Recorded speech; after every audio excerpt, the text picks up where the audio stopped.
Here is a question. Read it carefully and think about the answer. Let us solve it step by step. Let us first understand the key concept here. Mutarotation is the process by which the anomeric carbon of a cyclic sugar interconverts between alpha and beta forms through ring opening and reclosure in aqueous solution. For mutarotation to occur, the anomeric carbon must bear a free hydroxyl group, hemiacetal or hemicatal. If the anomeric OH is replaced by an OR group, i.e., it is a glycoside acetal, the ring cannot open under neutral aqueous conditions and mutarotation does not occur. Moving on to the next step. Identify the anomeric carbon in each structure and check whether it carries a free OH or an OCH3 methoxy group. Structure. The anomeric carbon has a free OH group shown on wedge at the ring junction. This is a free hemiacetal. It can undergo mutarotation.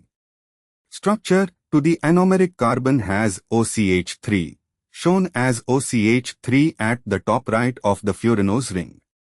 This is a glycoside, full acetal. It cannot undergo mutarotation.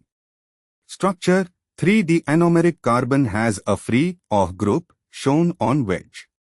Even though the primary hydroxyl is methylated, CH2OCH3, the anomeric position is a free hemiacetal. It can undergo mutarotation. Structure. 4. The anomeric carbon has OCH3, shown as OCH3 at the top right of the pyranose ring. This is a glycoside, full acetal. It cannot undergo mutarotation.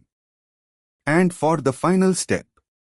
Structures 2 and 4 have their anomeric OH blocked as methyl glycosides, so they will not undergo mutarotation. Structures I and 3 retain a free anomeric OH and will undergo mutarotation. Why other options fail? A. 2 only misses 4, which is also a glycoside.